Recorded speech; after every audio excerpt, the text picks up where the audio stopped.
MLA ఈ road మీద journey చేసి అదే మా మంచి ఛాలెంజ్ అండి. ఓకే. గ్రంథి Srinivas care of YSRCP Bhimavaram MLA నిన్న మొన్నటి వరకు సాధారణ ఎమ్మెల్యే, కానీ పవర్ స్టార్ పవన్ కళ్యాణ్ ని ఓడించాక వైఎస్ఆర్సీపీ దృష్టిలో హీరో అయిపోయాడు, జన సైనికులకు విలన్ గా మారిపోయాడు. ఇంతకీ ఈయన ఒరిజినల్ క్యారెక్టర్ ఏంటి, హీరోనా విలనా? ఈ ఇంటర్వ్యూలో మీరే చూడండి.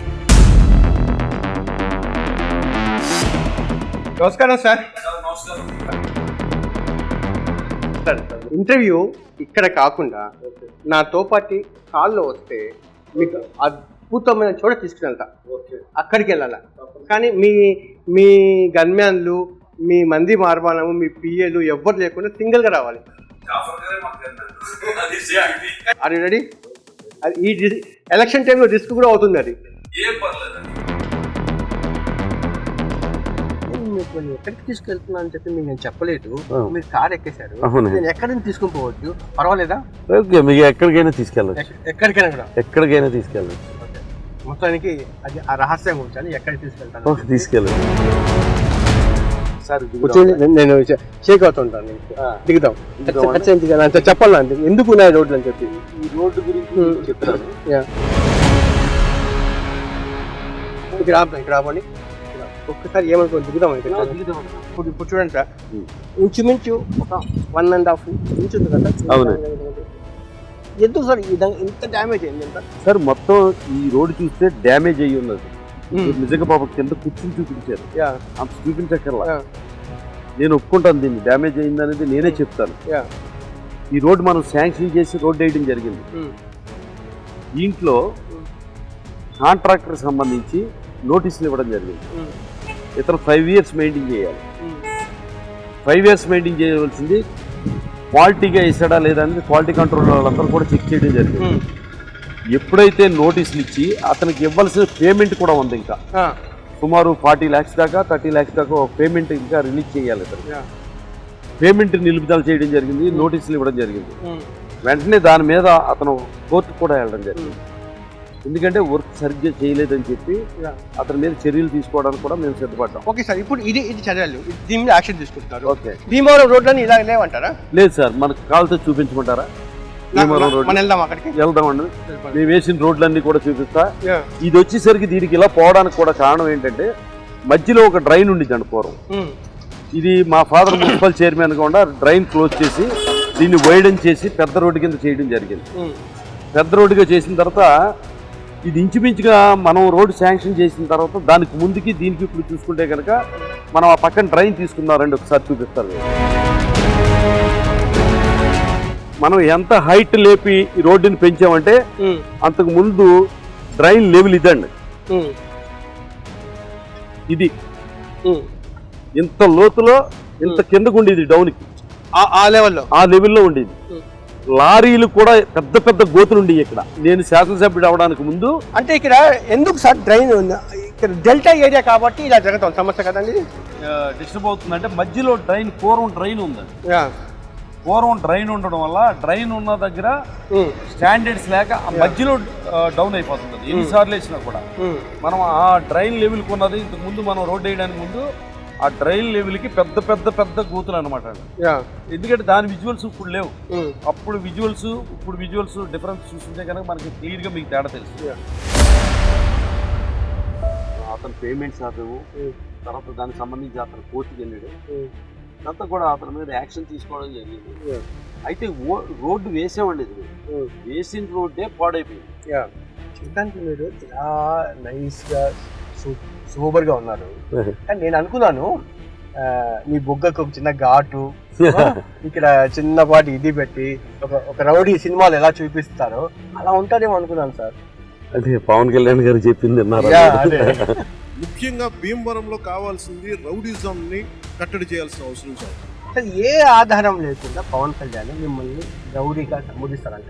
భీమవరం వచ్చినప్పుడు గంధి శ్రీనివాస్ అంటే నాకేం ద్వేషం లేదని చెప్పాడు. నేను నా మీటింగ్స్ లో నేను చెప్పడం మొదలెట్టింది.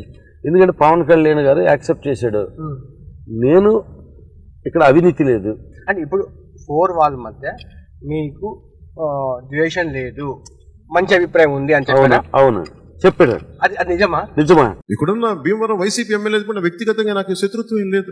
మళ్ళీ అదే ఇంకో బహిరంగ సభలో మొన్నటికి మొన్న మిమ్మల్ని తరిమి కొట్టడమే, జగన్మోహన్ రెడ్డిని ఇక్కడ గంధి శ్రీనివాస్ తరిమి కొట్టడమే నా లక్ష్యము అని చెప్పారు. అదేనండి, ఇది జరిగిన తర్వాత ఏదైతే పబ్లిక్ లో మనం ఇది చెప్తున్నామో అప్పుడు ఇక్కడ జనసేన నాయకులు తమ ఉనికిని కోల్పోతున్నాం అనే ఒక భయంతో మళ్ళీ ఆయనకి ఫీడ్బ్యాక్ ఇచ్చారంటే మీరు ఏదో రకంగా తిట్టాలి, ఆయన్ని రౌడీ గోండా అని తిట్టాలి, ఏదో ఒకటి తిట్టకపోతే కనుక మన పార్టీ అక్కడ కుదేలైపోయేటట్టు ఉందని చెప్తే మళ్ళీ వాళ్ళని ప్రొటెక్ట్ చేసుకోవడానికి వాళ్ళ డిమాండ్ మేరకి ఆయన మనసులో ఉన్నా లేకపోయినాక గంధి శ్రీనివాస్ ఒక గోండా రౌడీ, జగన్మోహన్ రెడ్డి గారు ఒక గోండా రౌడీ, వీళ్ళిద్దరిని తౌరు కొట్టాలి అని చెప్పేసి మాట్లాడాడు ఆయన. అందుకే నేను అప్పుడు ప్రెస్ మీట్ పెట్టి చెప్పాను ఏంటంటే ఇప్పుడు మొన్న నెల కూడా అవ్వలేదయా పవన్ కళ్యాణ్ గారు, మొన్న ఏం మాట్లాడావు ఇప్పుడు ఏం మాట్లాడుతున్నావు, ఒక మాట మీద నిలకడలేదు నీకు, ఎవరో వచ్చి ఏదో చెప్తే అది మాట్లాడుతూ ఉంటాం. మీకు ఇంటర్వ్యూ చేయక ముందు జనసేన అభ్యర్థి అంజిబాబుని ఇంటర్వ్యూ చేశాను. ఆయన చెప్పిన మాట ఏంటంటే గొడవ జరిగితే అంజిబాబే కర్ర తీసుకుని తిరుగుతారు. మత్స్యమరి గ్రామంలో కూడా గొడవ జరిగింది, మత్స్యపూరి గ్రామంలో కూడా ఆయన గొడవకి దిగాడు, ఆయన ఘర్షణకు దిగాడు. అటువైపు 10 మంది కుట్రోళ్ళను ఇలా వెంటబడి తరిమాడు అని చెప్పి వాస్తవం కదా? అంటే దీంట్లో కొంత వాస్తవం ఉందండి, కొంత అవాస్తవం ఉంది. ఎలాగంటే ఎన్నికలు 2019 జనరల్ ఎలక్షన్ జరుగుతున్నప్పుడు పరిగెత్తడం ఏంటి సార్? ఇంకా మీరు 20s లో 30s లో ఉన్నారు అనుకుంటున్నారా? లేదు సార్, అది కాదు.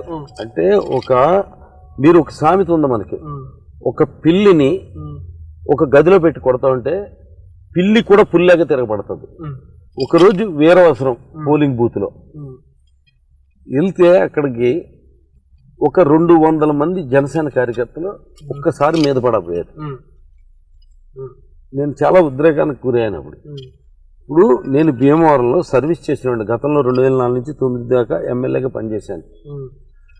నా మీద జన సైనికులు దాడి చేయడానికి వచ్చారంటే అంటే ప్రజాస్వామ్యంలో ఉందా లేదా, ఒక మానవ హక్కులు ఉన్నాయా లేదా, అంటే పవన్ కళ్యాణ్ గారికి వ్యతిరేకంగా ఎవరైనా పోటీ చేస్తే కనుక ఆ పోటీ చేసే అభ్యర్థుల్లో బలమైన అభ్యర్థి మీదకి దాడి చెయ్యాలని, అతన్ని నిర్మూలించాలనే ప్రయత్నం అనేది న్యాయం అంటారా చెప్పండి? ఇది నిజమైతే గాజు ఆకలో కూడా పవన్ కళ్యాణ్ ఓడిపోయాడు.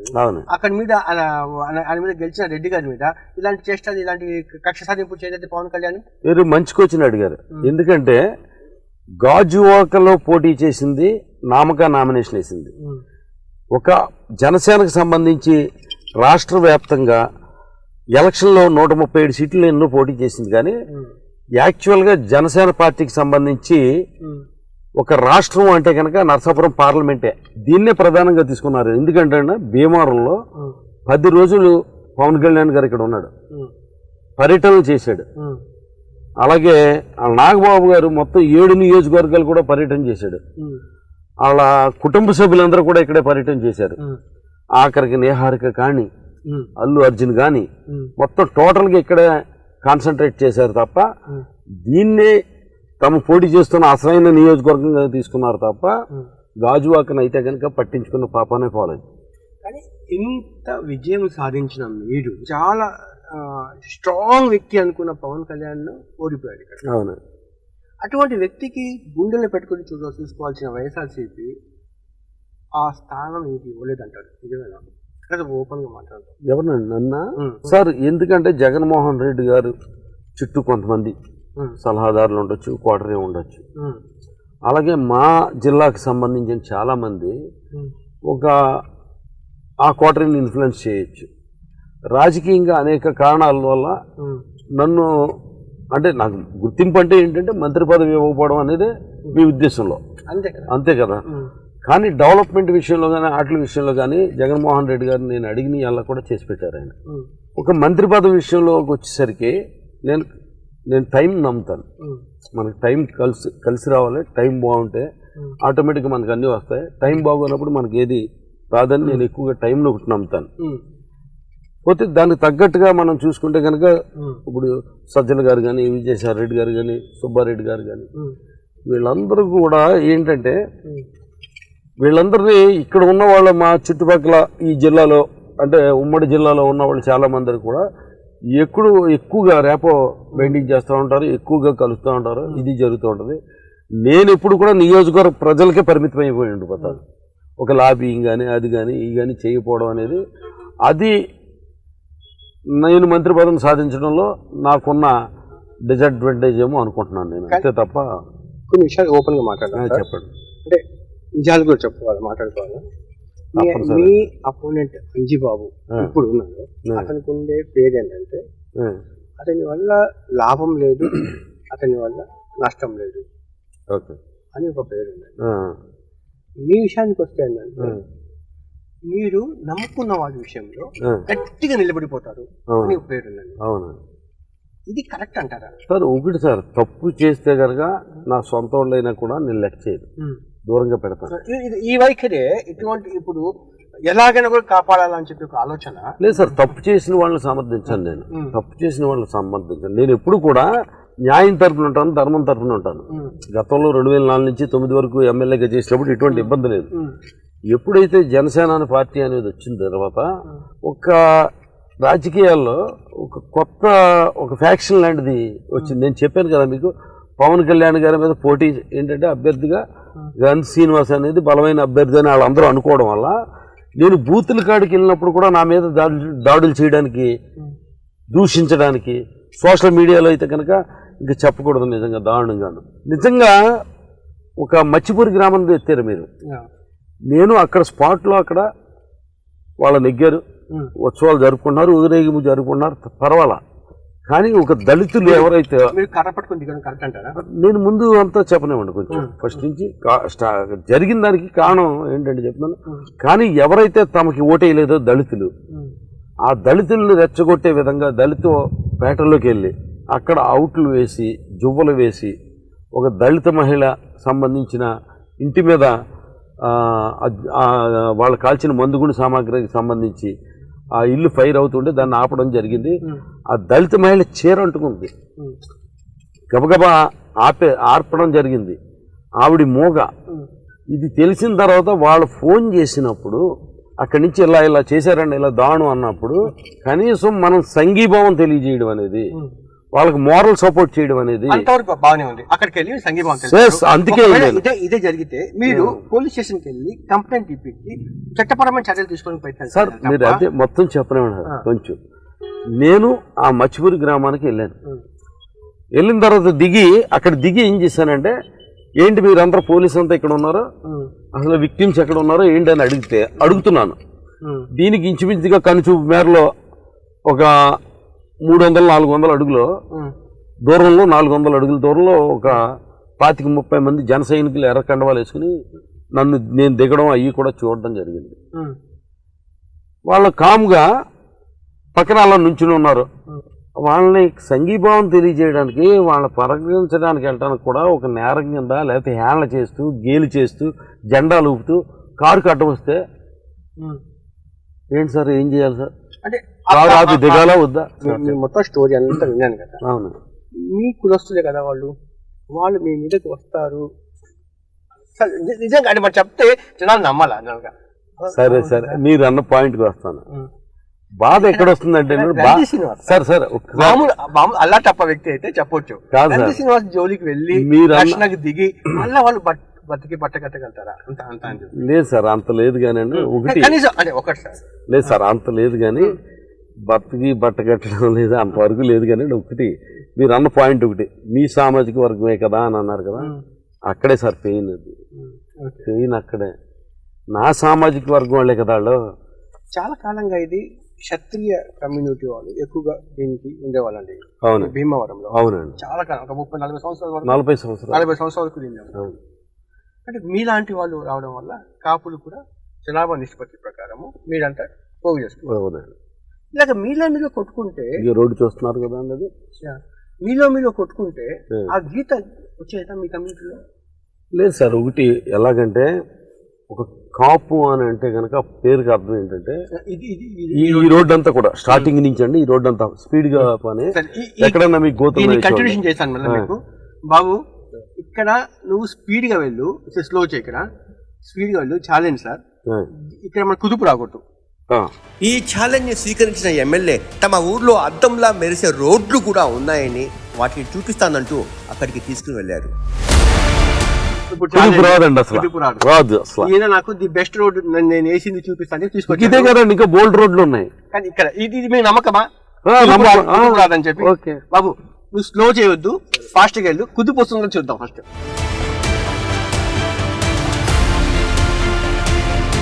చిన్న కుదుపు కూడా రాకూడదు.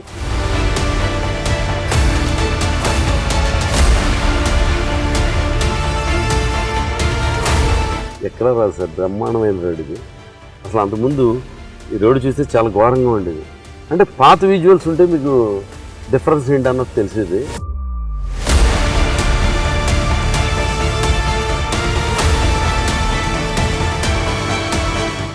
కుదుపు వచ్చింది కదా రోడ్డు గొయ్యి కాదండి, అది కొంచెం అప్ అండ్ డౌన్లో ఉంటుంది, అది కుదుపు అంతే. అది మన హైదరాబాద్ రింగ్ రోడ్లో కూడా వస్తుంది ఆ కుదుపు. ఇలా కూడా కాదు సార్, ఇంతకంటే కుదుపు రాకుండా రోడ్డు ఉందా? రండి వెళ్తున్నాం, అదే మొత్తం ఇది ఎంత రోడ్డో చూసుకోవడం. మీరు ఇది ఎంత రోడ్డో చూడండి, రోడ్డు ఎలా ఉందో చెప్పండి, అసలు బాగుందా లేదా చూస్తున్నారు కదా మీరు. నాకు నాకు ఇలా కూడా వద్దు సార్, ఇలా కూడా వద్దు. స్మూత్గా వెళ్ళాలంటే టైల్స్ వేయాలి సార్, టైల్స్ వేయాలి, టైల్స్ ఇటాలియన్ మార్పులు వేయాలి సార్ మొత్తం. అంటే సరే అంత కూడా ఎక్స్పెక్ట్ చేయండి సార్. ఆ road bypass road first phase కింద ఫస్ట్ నిర్మించారు. ఇది ఉండి రోడ్డుకి కలుస్తుంది. అది కలిసిన తర్వాత ఇక్కడ ఆగిపోయింది ఈ బ్రిడ్జి నిర్మాణం కానీ ఇక్కడి నుంచి తర్వాత సెకండ్ ఫేజ్ ఇది ఆగిపోయి నిలుపుదల ఆగిపోయినప్పుడు 2004లో ఎమ్మెల్యే అయిన తర్వాత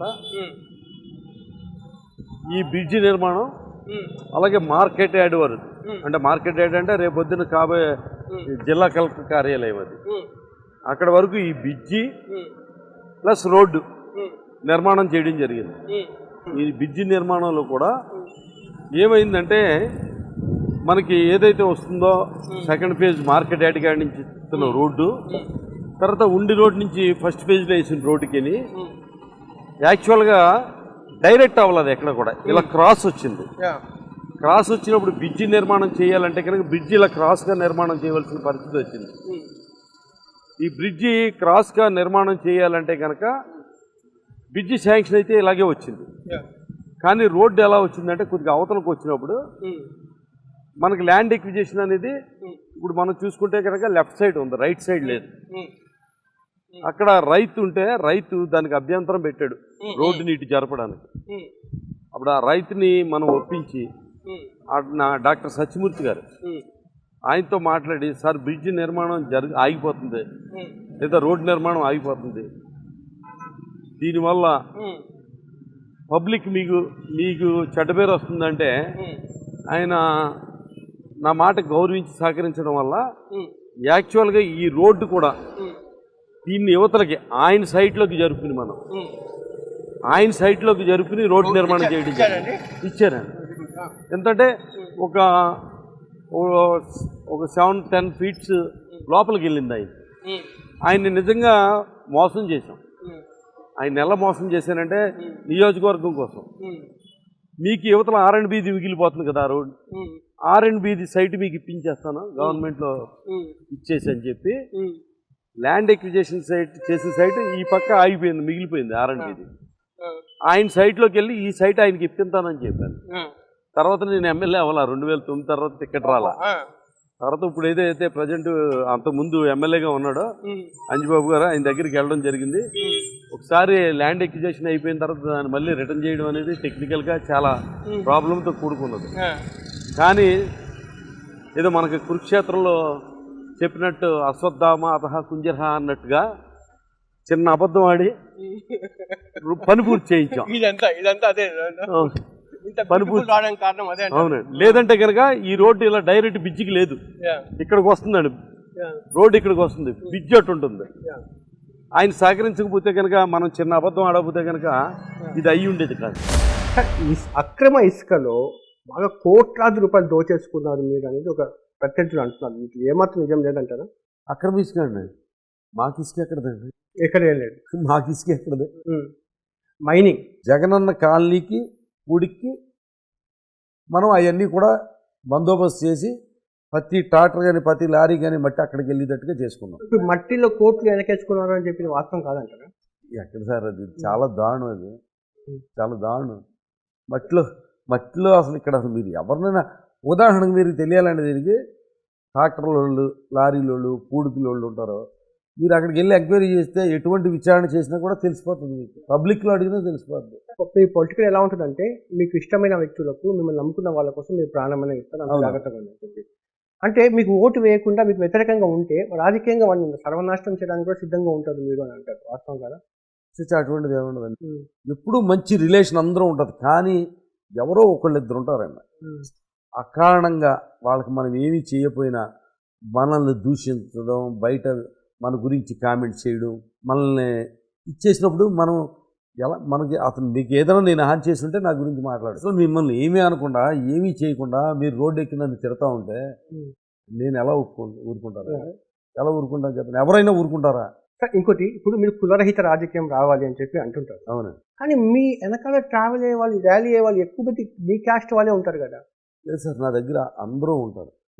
సార్, ఇంకోటి, ఈ నియోజకవర్గంలో మీరు 19లో గెలిచిన తర్వాత ఏం చేశారు అని ఒక్క 1 minute టైం ఇస్తే షార్ప్గా ఏం చెప్తారు చెప్పండి? Points number 1. ఫస్ట్ మనం ప్రయారిటీ అయితే కనుక జిల్లా కేంద్రం తీసుకురావడానికి మంత్రి పదవిని సాక్రిఫైస్ చేయడం జరిగింది.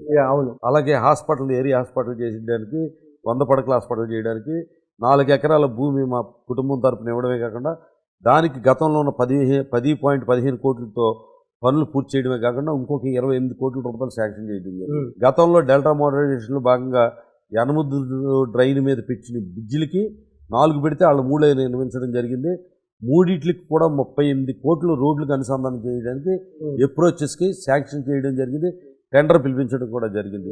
అలాగే తాడేరు బ్రిడ్జికి సంబంధించి శిథిలావస్థకు వస్తే దాన్ని గమనించి వాళ్ళు చేయకపోతే కనుక తాడేరు బ్రిడ్జిని 1 సంవత్సరంన్నర టైంలో దాన్ని పూర్తి చేసి కంప్లీట్ చేయడం జరిగింది. టిట్కో హౌసెస్ సైట్ 1, సైట్ 2లో రెండింటికి సంబంధించి సైట్ 1 నుంచి సైట్ 2కి దారి లేకపోతే 30 సెంట్ల స్థలాన్ని ఎక్వైర్ చేసి టిట్కో హౌసెస్ రివర్స్ టెండరింగ్లో జగన్మోహన్ రెడ్డి గారు ఇచ్చిన దాని మేరకు సైట్ 2లో ఆ బిల్డింగ్స్ అన్ని కంప్లీట్ చేయడమే కాకుండా టిట్కో హౌసెస్కి సంబంధించిన వాళ్ళందరికీ కూడా బ్యాంక్ లోన్స్ చేసి రిజిస్ట్రేషన్ చేసి పట్టాలు ఇచ్చి వాళ్ళకి పంచడం జరిగింది. తర్వాత మీకు కంపోస్ట్ యార్డ్కి సంబంధించి 6.5 ఎకరాల ల్యాండ్ ఎక్విజిషన్ చేయడం జరిగింది.